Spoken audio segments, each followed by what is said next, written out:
Hey everybody, how you doing? This is Steve. I have a YouTube channel here, and it's called "Still Working It Out: Life on the Road." And many of you have seen it already. I've been doing a business, how to start a business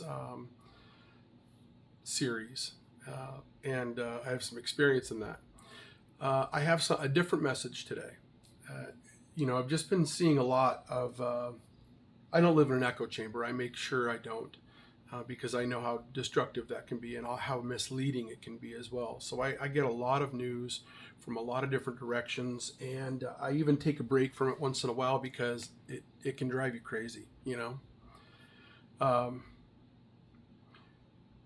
but and I wrote something and I posted it on Facebook and a couple of places maybe, but I'm gonna say it because I couldn't post it on YouTube where my channel is. So I'm gonna read it, okay? Uh, and this is important to me. And this doesn't just go to Americans. This is really important to me, for people that are not from America to hear. You know, uh, for many many years we've been in a position of privilege. You know, uh, in a lot of ways. You know, and especially me, a Caucasian male. I mean, I used to ask my dad when I was a kid, hey, how does luck work? And is it just luck? I mean, how come I was born a white guy when so many people from the get go don't have anywhere near the privileges or the advantages I do? And he just said, that's just how it is. You're lucky. And it's unfortunate that you have to be considered lucky just because of your gender and your complexion. So, but anyway, I'm going to read this. It's really important to me that everybody thinks about it, even if you disagree with it. And there's plenty of people that I know that watch my channel occasionally, that don't see things the way I do politically, and that's a-okay. I admire anybody who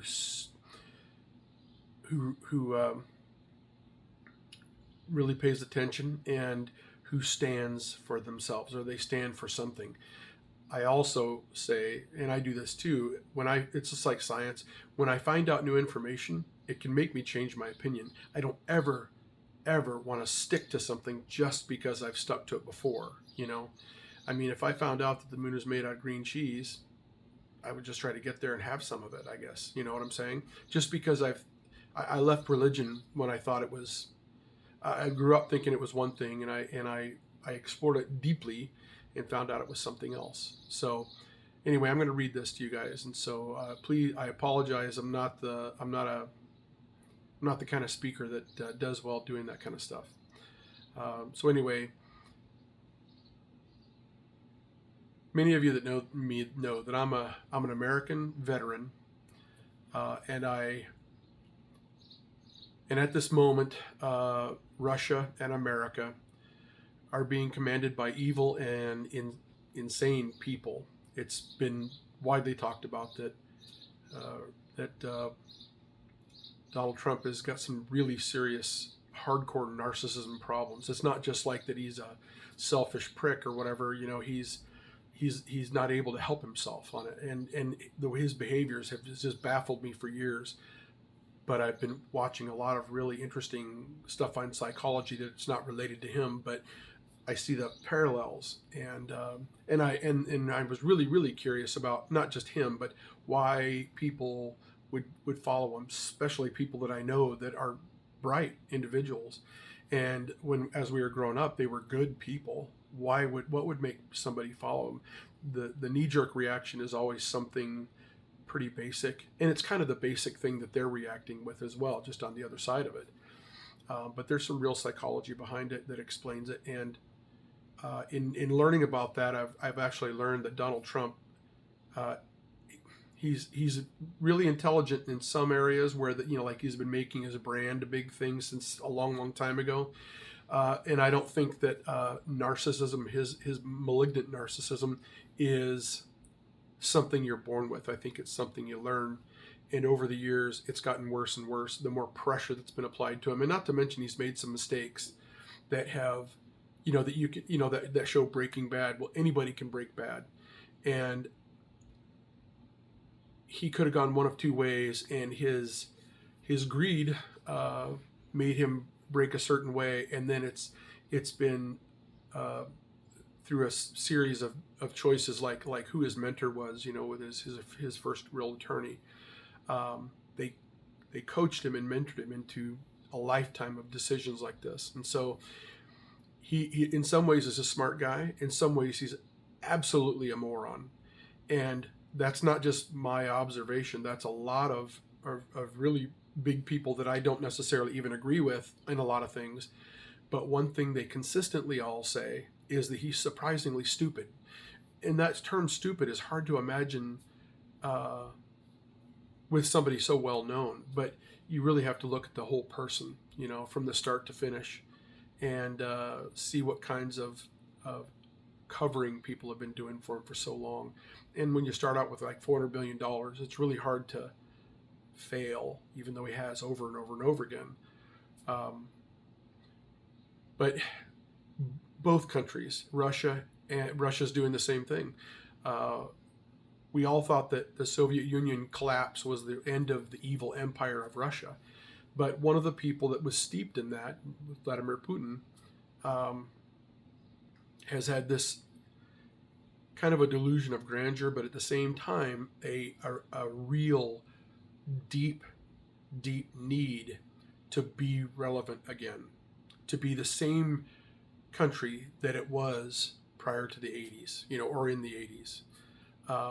And it could be if he were only smart enough to do it the right way. But he only knows one way, and it was the way he was brought up and trained in. So I understand that. I mean, my upbringing and my early training in the military and stuff really dictates a lot of how I think and how I feel. And so I understand that, The problem is, with that being his situation, it makes him insane. Because he's so bent on this goal, he's not looking at anything around him. That's an insanity right there. Donald Trump, he is so bent on certain things, he's not looking at the realities around him. That makes him insane. His behavior is making him make insane choices. Okay. So both of those countries are being run right now. They're being commanded right now by insane people. And that, in my opinion, have to be evil. They're doing evil things. They would do more evil things if they could get away with it, And if they ever get desperate enough, who knows what they'll get away with, It's already been rumored that Donald Trump attempted to use nuclear weapons on Iran long ago, and that the person in charge of giving that to the president disobeyed his orders, and apparently that was something that's built into the system, thank God. And I believe these two countries, my country, hard to imagine, but the command structure in my country, at the very, very top, meaning the president and the cabinet, I believe the president is in collusion with Vladimir Putin, and that part of the KGB never ended. It just reorganized, right? And so they're under a different name basically now. And they've been running him like a puppet for many, many, many years, and since the 80s. We were warned about a plan by a defector.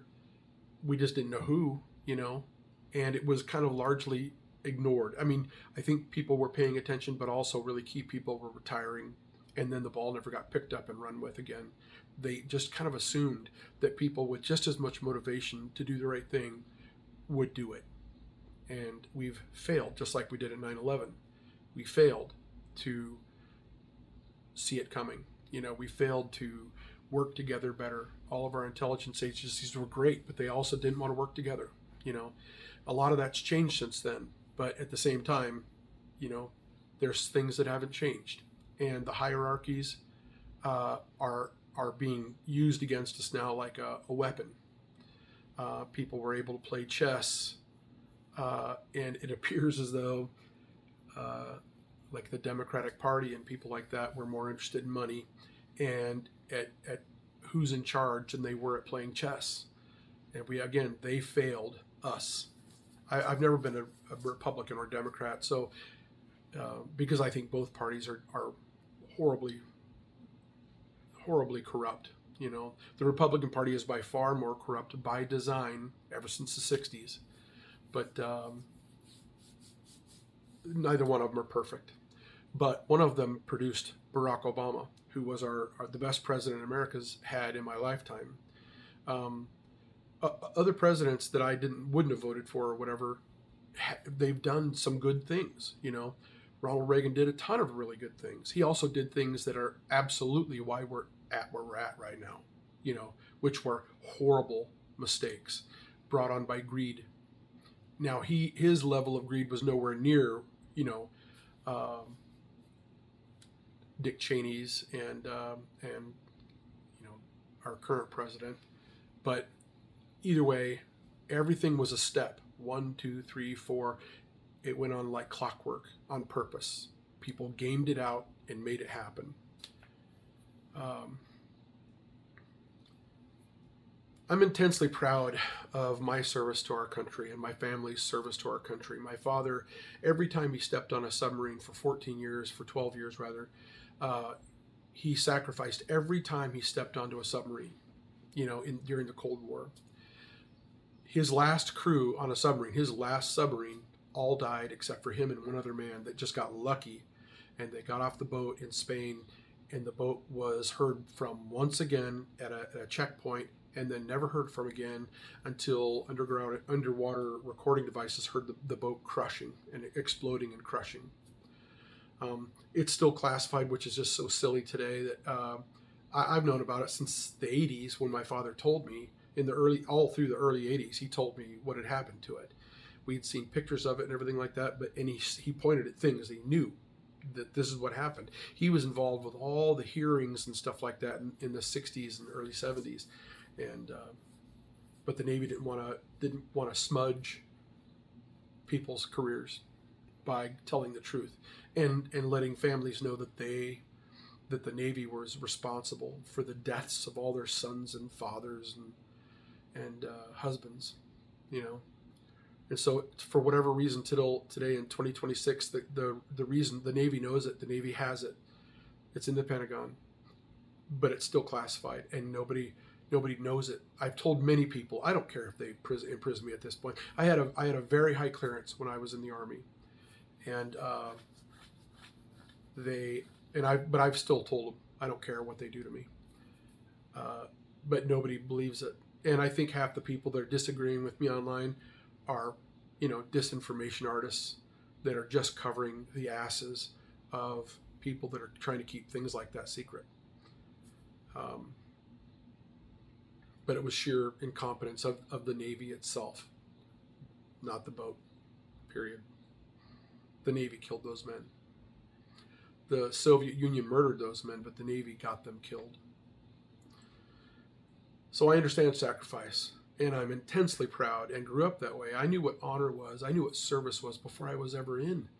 When I joined the military at 17, I already knew what it was for, you know, what it meant. I was already, you know, when I was in basic training at 17, I knew nothing about life, but I was all ready to sacrifice myself purposefully. You know, if somebody told me to run from here to there, and if there was machine gun fire, I'd have done it anyway. Because it wasn't because of what they did to me in basic, which is a trip, by the way, but I knew the point of sacrifice. I had seen it my whole life. But right now, I'm sickened and embarrassed by what the command structure of the very top, president and his cabinet, are making our country do and not do, or should be helping in some areas, and we should be doing, you know, the tariffs and things like that, or they're just hurting everybody. They're not helping America. They're making money for a certain group of people, and that's it. And the rest of us are just sucking it while gas is $6 a gallon. Here in Baton Rouge, where I'm at today, gas is $4 a gallon. Regular gas, the cheapest gas I could find, $4 a gallon. In a place where in Baton Rouge, New Orleans area, this is where they refine the oil into gas. Now, how in the world is that the way? You know, why is it that expensive right here? All they got to do is bring it from the refineries to the gas stations, and it's still $4 a gallon. God forbid you're on the West Coast. It's probably, you know, $10 a gallon by now. I don't know, 8, something like that. Okay.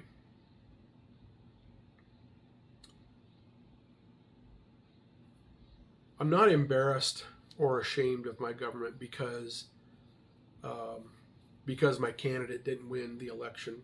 I've never been I've never been tied to a party or anything like that, and I'm not even tied to winning. You know, I competed at one time or another in various things, and I was very competitive. You know, at the moment, but I could always step back and realize that, hey, that's just a person over there that I'm competing with. Yeah, I'm going to beat the shit out of them, but I'm going to do it fair.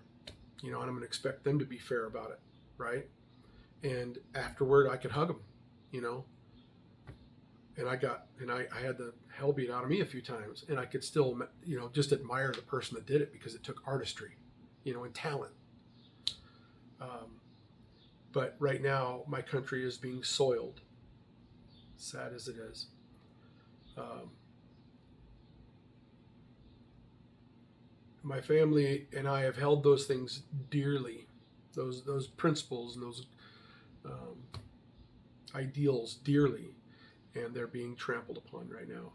One time, in the '90s, somebody was burning a flag, and I totally get rights and stuff like that and protests and stuff, but I just had to be walking by, and I was freshly out of the military. I was even wearing my BDU jacket, and I was on my way to work, and I had still had the haircut and everything like that, and some idiots recognized the situation. Here I am in my uppers of my battle dress uniform and the haircut, and somebody threw a beer bottle at me and got my attention, and I noticed some shithead was about to light a flag on fire, and I just waded through the crowd, much to the chagrin of many people that were in my way, and I didn't, take the flag or anything like that. He already had it lit on fire, and so I just wrapped him up in it, and I just gave him a big hug, and I'm like, we're gonna burn together, and then the cops showed up, and he didn't get crispy or nothing, but you know,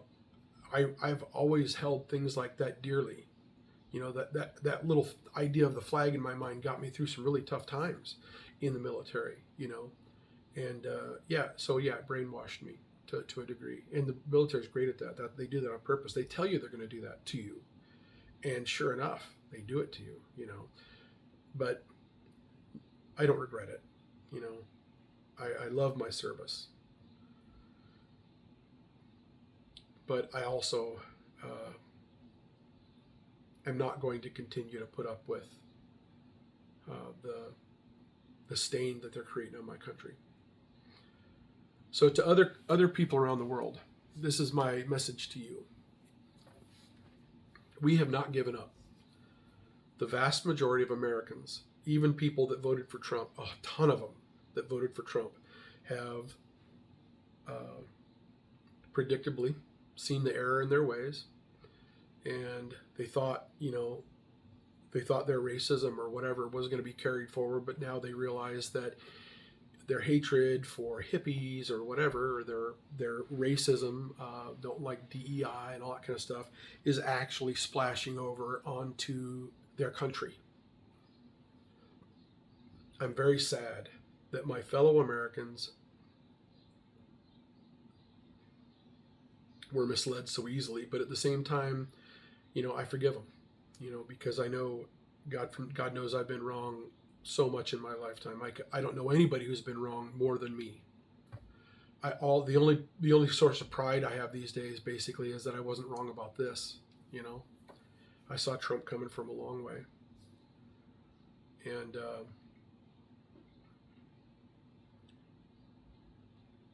we have not given up. We're abiding by the law of our land. We're waiting for Trump to do one of two things. He's either going to allow us the time to vote his people and him out as a collective country. Now, obviously, there's going to be a percentage of Americans that are going to vote for him, maybe as many as 30%. But with that kind of popular vote difference between like a 30%, it won't be anywhere near like a 51-49 kind of a thing. we'll get rid of them, and we'll start fixing things. I mean, the next president's going to spend his entire time in office fixing things that Trump has destroyed.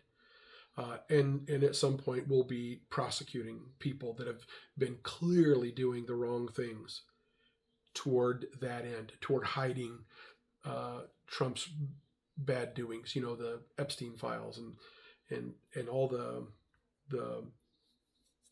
grift that's been going on. You know, with magical, mysterious, invisible spending, who all it's going to and stuff. It'll be found. The FBI will be put back together, and they'll track down everybody. The statute of limitations on stuff like that is quite a while, and it can be extended for a situation like this, because this might be a generation or two in the making. You know,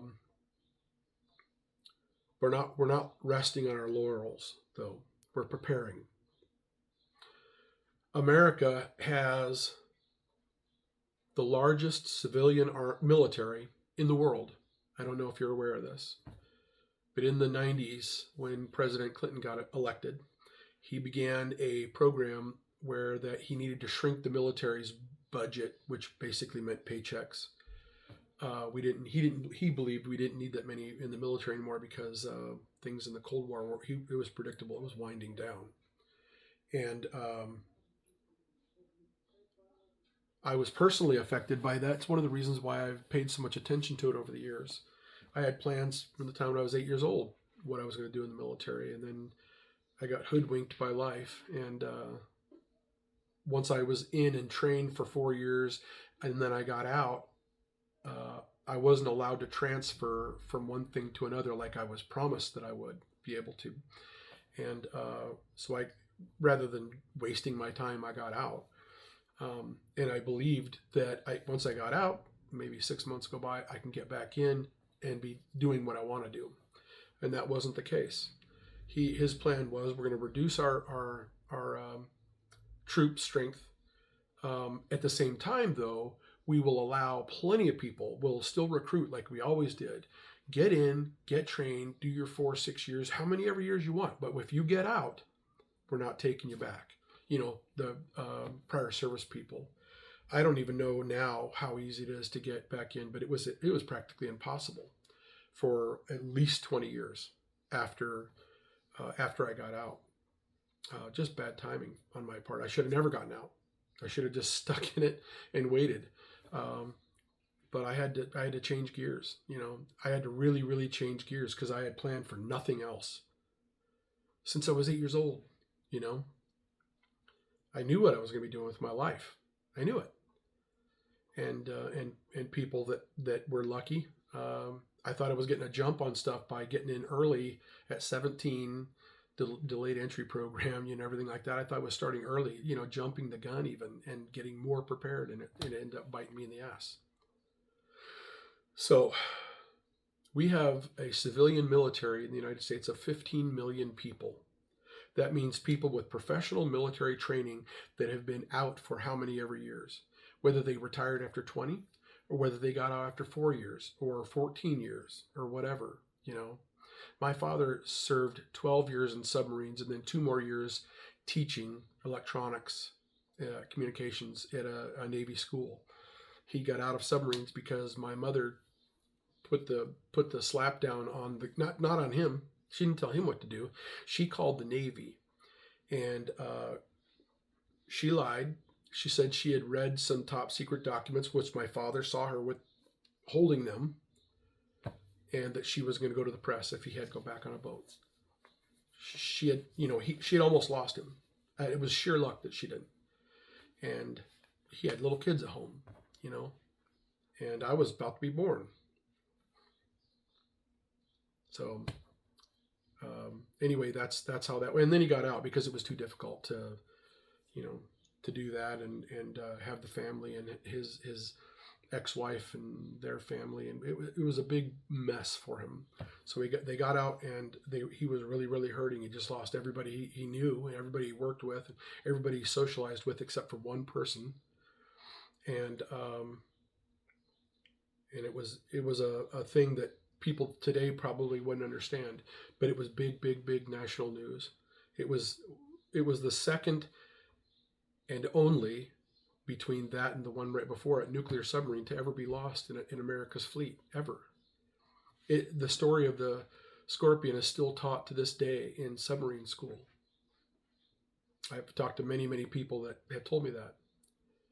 I've made it my mission to tell people what really happened, and it's still getting good. Even my stuff is getting covered up really good. So, but I'm here to tell you, we're not done. Either Trump is going to allow us to vote him out, or he's going to go the other direction, which is, unfortunately, my belief is what's going to happen. I think he's going to try to cancel elections. He has every right to do that during wartime, and that's why he's trying to bring us to this protracted, never-ending war. And it's a dumb, dumb thing. People are like, why did you do it? I know why he did it. It's strategy. And it's not his idea, it's other people's idea. He's dumb as a rock. But he's taking advice from people that are strategists, but they're just not good people. And so he's going to be allowed to cancel elections. He's going to be doing like Ukraine, where that during a war, he gets to stay in power, kind of a thing. And so, that there's reasons for that. It's good reasons. It's traditional. Trump is not a good reason, but that's why we're in this war. And then he'll do the next thing, which is going to be hand in hand with that. He'll start having people arrested for speaking out against him. That is officially when you cross the line. Those two things right there are officially when you cross the line from a president to a dictator. That's the actual defense whatever, man. It's what it is. I can't think of it. My word right now. It's got me in my head. So the definition of dictatorship is when those two things happen, and we will not. I'm speaking for every veteran that has any sense about them in the United States, which that's a lot of people. Out of 15 million, I promise you, the vast majority of that are people that remember their oath. I don't care if it was for Vietnam. They remember their oath, and they're dangerous. I am personally one of the most dangerous human beings I've ever met. And that's not a brag. That's not hyperbole. I know shit. That I could have always done violent shit to people if I had chosen to. But, and I've always been a violent person. I've worked in violent jobs, I've never hit a woman. I've never hurt somebody that didn't deserve it, or need it, because they're hurting somebody else, whatever. But my violent tendencies to stand up for myself and other people go far beyond what I've ever done, because I remember every single thing they taught me. And then after I got out, I continued to learn stuff. I'm an excellent electrician. I know everything I need to know about electronics. Most electricians don't know anything that I know about electronics. And communications, that's what I did in the military. I was in electronics. I was in a signal battalion. And so I know a lot about that kind of stuff. I know a lot about alarm electronics. I know how to weld. I know all kinds of stuff that's useful. I was an EMT. I went to college for that. I know a lot of things. The military teaches you, emergency medical care, but I extended that past that. So people to the world, I'm really, really sorry for what's been happening to you and what we've been doing to our allies. But the Greenland thing was never going to happen. Canada, trying to annex Canada, attack Canada, never going to happen. Trying to attack Mexico to take it over under any circumstances, like this whole drug reason that they've been playing with Venezuela. Venezuela's had major, major problems for a long, long time. We weren't about to intervene with that because no matter what, we couldn't make it worse than it was. Okay. But I would have raised arms if my country would have attacked any of our neighbors and Greenland, even though I understand exactly what Trump's doing. He's trying to consolidate the Western Hemisphere. I understand it, but it's wrong. And so I would not have permitted it. Now, I'm a drop in the bucket. I wouldn't accomplish anything. In fact, it might be my death that might help spur some other people on. Okay. But the idea, if I was willing to do it at 17, I'm willing to do it now. Sometimes all you can do is what you can do. And when you go on to whatever that next place is, because I do believe there is something, I just don't know what, your lifetime that you have, and I think you have many, I think reincarnation's a thing. I'm going to have lived this life with honor as much as I could have, and I've made horrible mistakes, but I've never hurt people that didn't deserve it, never cheated on somebody. I've never hurt people for no reason. And I've always helped for, a sacrifice to myself. That's why I have no money ever. But that'll change eventually. So here's also what I have to say to my fellow Americans. I'm sorry about this long ass video, but in the 1940s, millions of people went to foreign wars. It wasn't even about us, other than Pearl Harbor, right? But millions of Americans went to foreign wars to help other people, and millions stayed in the ground where they were fighting. And millions of people that were still at home worked together and sacrificed to help those efforts. America turned out. America stepped up. Even people that were like 4F and stuff, they still did stuff to help. They just did it from home. There's a reason why they call that the greatest generation. They made real big sacrifices. And today's my Gen X, my people, and from my people on, we have no clue of what real sacrifice is. Even guys, which I'm not part of, that went to Afghanistan and places like that and bled and gave legs and all that stuff. Those guys don't even know the sacrifice. They know the combat sacrifice. They know what they bring home in their head. That's fucked sacrifice.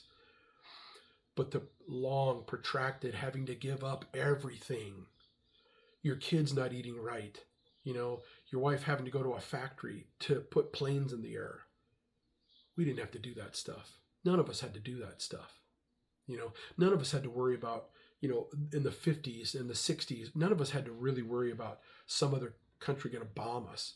They took care of that in the 70s and 80s, and the Soviet Union went under. There was nobody left to want to bomb us. China's never been crazy. Okay, they've been self-serving, but they're not crazy. Russia for a while, I think they were crazy, and we beat them at their own game. And sometimes we had to seem a little bit crazy too. And we've not been a straight country forever. We caused more problems around the world than we fixed. At the same time, though, we did fix a lot of stuff. I can't say that it's stuff that we didn't cause, originally, though. USAID was nothing more than a Band-Aid for the cuts that we made in the world. But USAID was really, really important, and only a frickin' moron would cancel something like that.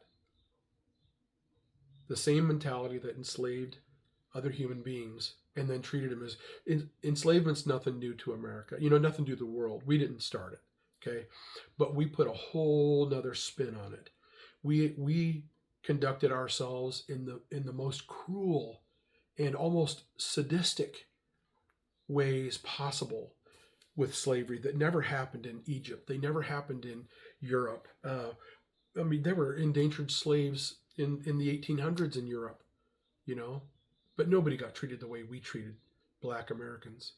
We didn't kidnap people from their homes, bring them clear across the ocean, the ones that survived, and then tortured them for generations and generations, which we're still doing now. Even though slavery is illegal, our prison system is slavery 2.0. We are doing everything we can still to this day to destabilize Black families, making sure that their husbands and sons and as many of their daughters as we can get to, and moms, are either addicted to drugs or they're in prison for 25 years. making this culture of prison to be acceptable and gangs to be acceptable. We've been trying since the turn of when in the 1865 when slavery became illegal. There are other people that have been trying very, very hard to totally disrupt everything that they could possibly do to catch up to everybody else. And we're still doing it to this day. That's the world we live in America. Be honest. I don't want anybody to do or say something that's not true. We don't have to make stuff up. We are one of the most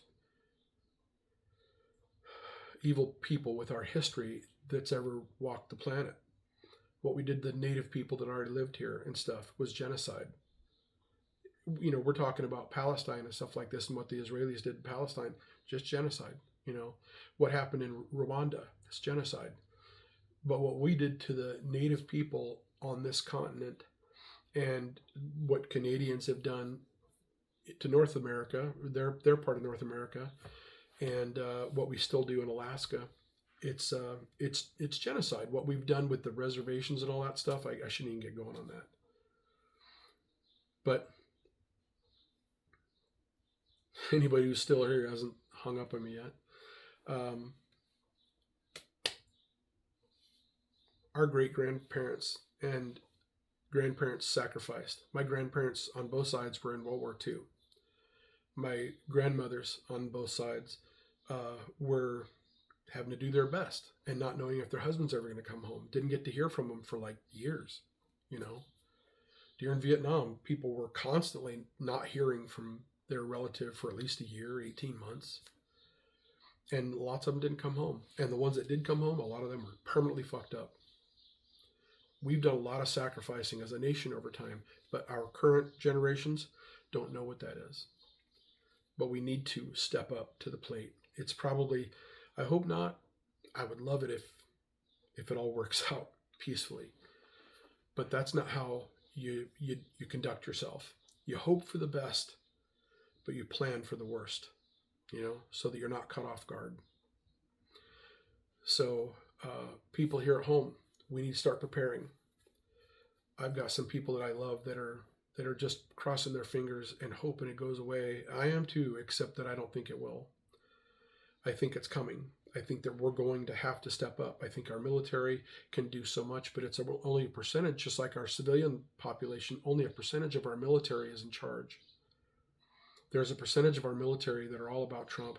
They're all about hate. They're all about racism and stuff. When I was leaving the military, I started noticing the amount of racism and the amount of people that were literally KKK members and stuff like that joining and being sent to join to pollute the ranks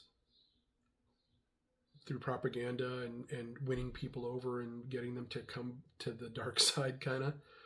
So I know there's a pretty good percentage. I mean, it could be as high as 30% in the military also. That's a dichotomy that's the same as our civilian world. So our military is not going to be able to do it all. I don't think that.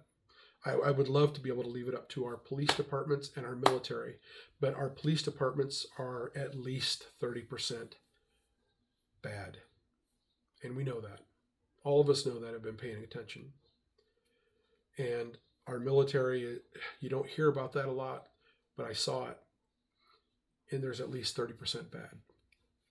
I don't know how it is in command structure because I wasn't in command. I was a grunt. But we're going to have to step up to the plate. The 15 million civilians that are veterans, at least,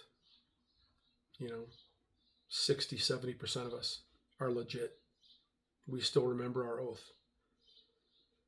The other ones, God help them if they stand up against us, because we'll take them out. We'll do what I don't know how many greats it was back, but my people came over here in the 1600s, so I know for a fact we were in the Revolutionary War. I hope that we weren't on the wrong side. I don't know. I've never traced that out. I know that my family, half of my family was on the Confederate side, and half of my family was on the northern side. And I'm glad we won that. And I'm saying we, because the only ones I look at are on that are the northern side. I think everybody else is a traitor. I'm not a traitor. I still remember my oath. And I remember the creeds that I had to learn. And I would never embarrass my country. I'm not going to jump the gun and start fighting before it's time. That would only weaken our ability to fight when it is time. And I know lots of people, some I didn't go to the military with, some haven't even been in the military, but they just have training anyway, who are going to step up and be on the right side of things. And we're going to be training civilians that have never been in. I know people that regret never having gone in, but that have been firemen and things like that, braver than anybody I know. We'll train you. We will train you. And we're all going to have to end up standing up if this comes. I'm saying, hope for the best. Prepare for the worst. Start preparing your food situation. It's not a waste. Having food and water in the basement or in a closet or something like that, you should do that anyway, in case of tornadoes or in case of, down power lines, who knows what. But this is going to be a situation. Anything that you could do to prepare for bad weather or a power outage that lasts, a year, who knows. Anything that you have to do to prepare for those things, prepare now. Start. It's easy. I've got stuff. I'm not a prepper. I've got stuff at home in my basement all ready to go. I've got stuff here where we're at and they're all ready to go in case we need 72 hours, And there's all kinds of publications about that. You can ask ChatGPT. I'm not an affiliate. I mean, I have ChatGPT Plus, which I find invaluable, but I've got a lot of great information from it about things that you can do that way. So I'm pushing that so that people have great advice other than mine. Anybody who wants to know stuff, hit me up on my Facebook under Steve Underwood. I think it's under Steve Underwood, or on my YouTube channel, and it's called Still Working It Out, Life on the Road. Okay. You can find my channel that way. And if you have any questions, ask. I know a lot of stuff about this. I've always been an outdoorsy person. I was raised by an outdoorsy person, so I know how to survive, and my time in the military, really sunk home. I remember every single thing I was ever trained to do. And even when I got out, I continued my training, in stuff that was interesting to me, like the communications stuff, and electronics and all the different things I learned besides that. And you can do that too. Take classes, anything to do with strategizing or, gaming, that kind of stuff. It helps you with strategy. Anything in logistics, anything in emergency medical care. Okay. Classes at the local community college, they're inexpensive. Sometimes you can do it for free. If you join the volunteer fire department, they'll pay for that. So it'll be free to you all the way up to your certain level, right below a paramedic, and then they require you to pay for it. But don't bother. Get your emergency and medical. You don't have to be a person that goes and shoots, You could be a person that helps. And there's nothing better in the world than a helper. And no matter what your political beliefs are, be a helper. Everybody should have 72 hours of food and water and medical whatever stored. You want to be a helper? Store more than that. Some other people around you might not have done it. They might have failed in how they did it. They might need your help. As much dry beans as you could possibly store it. As much rice as you could possibly store it. That kind of stuff. Jars of peanut butter, they basically never go bad. And if you want, you can rotate it even. Water, there's, you buy those 5-gallon, looks like a water bottle thing at Home Depot. You can buy those all the time and they store forever. I've got a bunch of them that I've had for 5 years. The water's perfectly good inside because those containers are made for that, and you can rotate those. So you should at least have 20 gallons. It's not for bathing in. You can bathe in anything. You can bathe in the Mississippi River. I wouldn't advise it, but not down here anyway. But you can. Get life straws. They're really cheap. They're something and you can use them over and over and over again, and you could literally drink the water out of the Mississippi River with one of those if you had to, right? There's all kinds of little devices that people have been making because some people are nutty about the prepping and stuff, and it is nutty when you take anything too far. You can take anything too far and become a nut about it. But I tell you what, during the rough times, those people will be helping other people that they know and that they love. I've got friends that have arsenals built, and it's because they're obsessed, right? But it's not just that. It's because they know a bunch of people that just haven't thought that way, and they haven't had the money to buy that kind of stuff, or didn't know what to buy, had no training, But I know a bunch of people that it's kind of well placed around the country that have literal arsenals, and every single one of them are capable of training people, and you're going to need that because there are a few people. There's a percentage of people that have arsenals also that are going to be on the wrong side of this, and we're going to have to kill them because they'll kill you or me or whatever. And when it comes to that, I hope they come to their senses first, because I'm really good at what I do. I'm good at that. That part of my life, I'm good at it. I was really, really good at it then. I probably should have stayed in it. I should have figured out how to do it, but I didn't stop training. I don't know why. And I'm not obsessed with this stuff. I don't want to hurt people. It just comes up. I used to, for some reason, really love fighting and stuff like that. And so I put myself in a situation all the time where that I could protect people, and ended up beating the hell out of somebody or put myself in harm's way, end up beating the hell out of somebody or whatever. But I arranged it so that I could feel legitimate about it. It's like almost every cop, but at the same time, I got to do something I'm good at, I don't know. That's probably one of my hugest faults in a real character flaw of mine. I'm here to tell you though, we need to work on this. Our great grandparents and our grandparents and great great grandparents really, really stepped up to the plate when it was time, and they weren't prepared.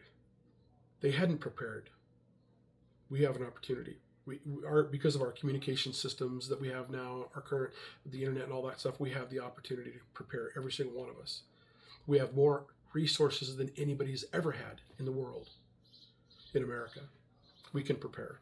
We can get classes. We can educate ourselves. We can read books. We can ask questions. I'm here to train anybody that wants to learn. So hit me up. I love everybody. I always say, don't give up on yourselves. Don't let depression fuck you up.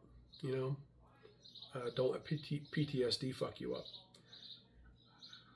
I know so many people that are very, very lucky. You have a certain amount of time while you're learning to make mistakes. And if you're really lucky, you'll make those mistakes and live through them. I put a gun in my mouth before. Depression's a bitch. But I lived through that. I took it out. And I chose not to fucking do it. I chose to, and it wasn't even for myself. It was because of all the people that I would fuck up on the way. It wasn't just me in the world. Sometimes that's how you got to see it. However, you got to make it work. Make your mistakes, but live through them. And once you've learned enough, tell other people that need the help. Help them. That's what I'm doing. Anyway, I appreciate you guys. We're not leaving you out in the dust. We're waiting, and you'll see the things that are happening. The two things that we're waiting for, you'll know that you'll know if you start seeing something happen, that we've already seen it occur. Okay, and if you see those things occur and you don't see anything happening here, I promise you, it is in a vast, vast number. Anyway, I've talked long enough. I don't even know how long it was because I haven't been timing it. I didn't have the heart. I hope you guys have a great day. Don't give up.